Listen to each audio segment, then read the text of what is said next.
اعوذ باللہ من الشیطان الرجیم بسم اللہ الرحمن الرحیم۔ یوٹیوب چینل اسلامک انفارمیشن کے ساتھ میں ہوں فیصل مقبول اور آپ سن رہے ہیں اسلامک انفارمیشن۔ جی سامعین، آج کا ہمارا موضوع ہے شب قدر کیا ہے۔ شب قدر کے بارے میں جسے لیلۃ القدر بھی کہتے ہیں۔ اس سے پہلے کہ میں اپنے موضوع کی جانب بڑھوں، آپ لوگوں سے التماس ہے کہ ہمارے چینل کو سبسکرائب کر لیں، بیل آئیکن کو پریس کر لیں تاکہ ہماری آنے والی ہر نئی ویڈیو آپ تک پہنچ سکے۔ جی سامعین، تو بڑھتے ہیں آج کے موضوع کی جانب۔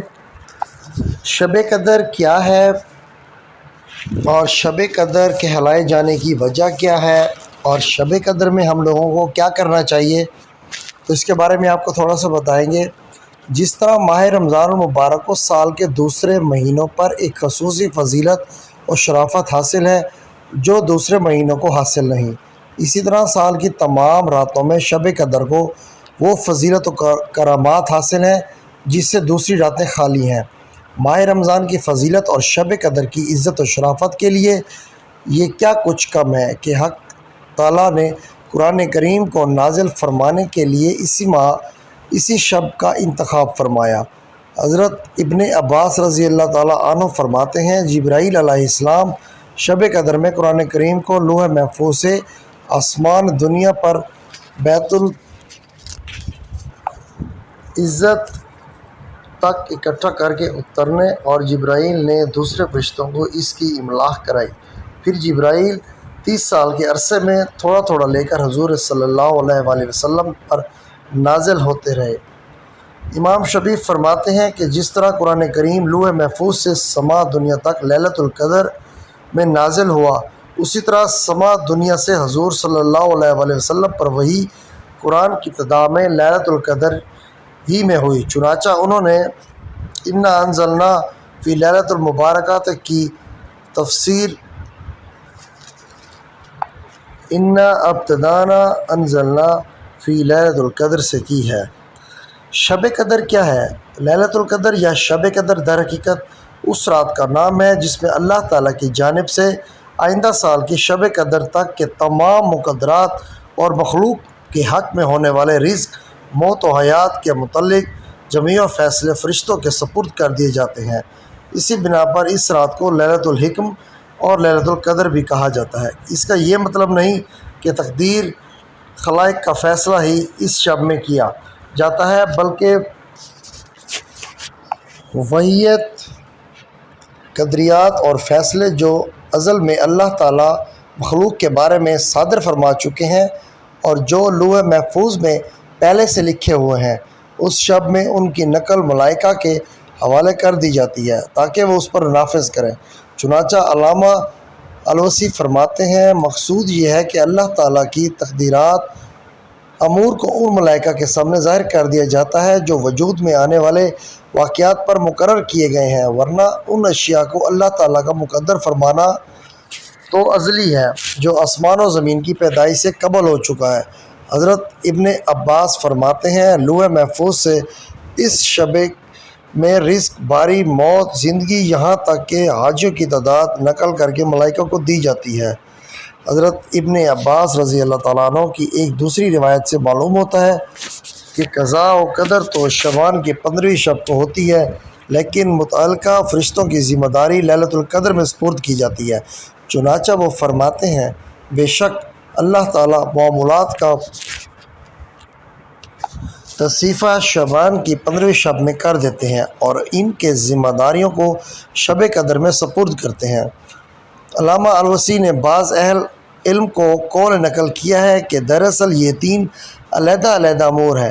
پہلا کام تقدیر اشیاء کا ہے کہ کون سی چیز کب اور کس حال و کیفیت میں وجود آئے گی، یہ فیصلہ اللہ تعالیٰ نے تخلیق سمود و عرائض سے پہلے ازل میں ہی فرما دیا ہے۔ دوسرا کام ان تقدیرات کو لوح محفوظ میں لکھ کر ملائکہ کے سامنے ظاہر کرنے کا ہے، یہ کام شعبان کی 15ویں شب میں کیا جاتا ہے۔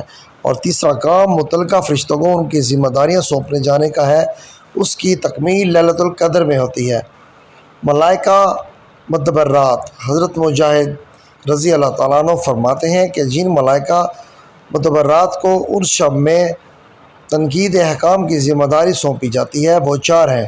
ان میں حضرت جبرائیل علیہ السلام، حضرت میکائیل علیہ السلام، حضرت اسرافیل علیہ السلام، حضرت اسرائیل علیہ السلام شامل ہیں، باقی ان کے عنوان و انحصار ہوتے ہیں۔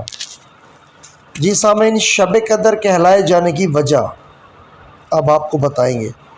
امام زہری رضی اللہ تعالیٰ عنہ فرماتے ہیں کہ اس شب کو شب قدر اس لیے کہتے ہیں کہ یہ عظیم قدر منزلت والی شب ہے۔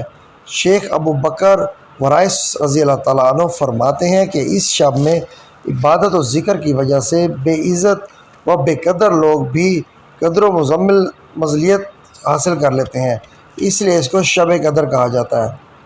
حضرت قتادہ رضی اللہ تعالیٰ عنہ فرماتے ہیں کہ چونکہ اس شب میں قرآن کریم کا نزول ہوا جو دینی و دنیوی سعادت و برکات کا ذریعہ سرچشمہ ہے، اور اس شب میں اللہ تعالیٰ کی جانب سے نزول رحمت، نزول ملائکہ اور اجابت دعا ہوتی ہے، اس لیے اس کا نام لیلۃ المبارکہ بھی رکھا گیا ہے۔ جیسا کہ سورۃ دخان میں فرمایا گیا، بے شک ہم نے قرآن کو مبارک رات میں اتارا۔ بعض حضرات نے اس آیت کو لیلۃ المبارکہ سے مراد شعبان کی 15ویں شب لی ہے، مگر یہ قول مرجوح ہے۔ جمہور مفسرین کے نزدیک لیلۃ المبارکہ اور لیلۃ القدر ایک ہی شب کے دو نام ہیں جو رمضان میں پائی جاتی ہیں۔ چنانچہ قاضی ثناء اللہ صاحب پانی پتی فرماتے ہیں، اور یہ قول کہ لیلۃ المبارکہ شعبان کی 15ویں رات ہے غیر معتبر ہے۔ جی سامعین، تو آپ نے شب قدر میں کیا کر رہے ہیں یہ ہم آپ کو بتائیں گے۔ شب قدر حق جل شانہ کی طرف سے ایک عظیم الشان ہے، اور اس کی قدر دانی علامت ایمان اور سعادت کی نشانی ہے۔ خوش قسمت ہیں وہ لوگ جو شب قدر پائیں اور عبادت و تلاوت اور ذکر و استغفار سے اس کا حق ادا کریں۔ حضرت ابو ہریرہ رضی اللہ تعالیٰ عنہ کی روایت منقول ہے، حضور صلی اللہ علیہ وسلم نے فرمایا کہ جو شخص شب قدر میں ایمان کی حالت میں اور ثواب کی نیت سے عبادت کے لیے کھڑا ہوا، اس کے پچھلے تمام گناہ معاف کر دیے جاتے ہیں۔ اس روایت میں کھڑا ہونے سے مراد صرف نماز کا قیام ہی نہیں، بلکہ خواہ نماز پڑھے یا تلاوت کرے یا ذکر استغفار اور تسبیح میں مشغول رہے، تمام عبادات اس میں داخل ہیں۔ اور ثواب کی نیت کا مطلب یہ ہے کہ اس کی یہ عبادت محض اخلاص اور اللہ تعالیٰ کی رضا اور رسول اجر و ثواب کے لیے ہو، رعایا اور نمائش مقصود نہ ہو۔ علامہ الوسی رضی اللہ تعالیٰ عنہ فرماتے ہیں کہ جہاں تک ممکن ہو اس شب میں مختلف عبادات کرے، مثلا نوافل، تلاوت قرآن کریم، ذکر و تسبیح اور دعا استغفار، سبھی کا کچھ نہ کچھ حصہ ادا کرے۔ سفیان ثوری رضی اللہ تعالیٰ عنہ فرماتے ہیں کہ شب قدر میں دعا و استغفار کرنا نوافل پڑھنے کے مقابلہ میں افضل ہے، اور اگر کسی شخص تلاوت قرآن اور دعا استغفار دونوں کو جمع کرے تو یہ اور بھی بہتر ہے۔ شب قدر کی دعا کیا ہے؟ حضرت عائشہ رضی اللہ تعالیٰ عنہ نے حضور کریم صلی اللہ علیہ وسلم سے ایک بار سوال کیا کہ یا رسول اللہ، اگر مجھے کسی رات کے بارے میں یہ معلوم ہو جائے کہ یہ لیلۃ القدر ہے تو میں اس میں کیا کہوں؟ آپ صلی اللہ علیہ وسلم نے فرمایا کہ تم اس وقت یہ دعا پڑھو، اے اللہ، آپ بہت معاف کرنے والے ہیں اور معافی پسند ہیں، مجھے بھی آپ معاف فرما دیں۔ حضور نبی صلی اللہ علیہ وسلم نے اس قدر جامع ترین دعا تلقین فرمائی کہ اس کی قبولیت کے بعد تمام مسائل خود بخود حل ہو جاتے ہیں۔ اگر اللہ تعالیٰ اپنے فضل سے کسی بندے کو معاف فرما دے تو اسے اس سے بڑھ کر اور کیا چاہیے۔ جی سامعین، شب قدر کی فضیلت ہم لوگوں نے آپ کو بتائی۔ شب قدر کیا ہے، شب قدر میں کیا کرنا ہے، شب قدر کی دعا کیا ہے۔ اللہ تعالیٰ ہم سب کو اپنی عبادت کرنے کی توفیق عطا فرمائے۔ آج کے لیے اتنا ہی، اب آپ سے اجازت چاہوں گا۔ السلام علیکم ورحمۃ اللہ وبرکاتہ۔ خدا حافظ۔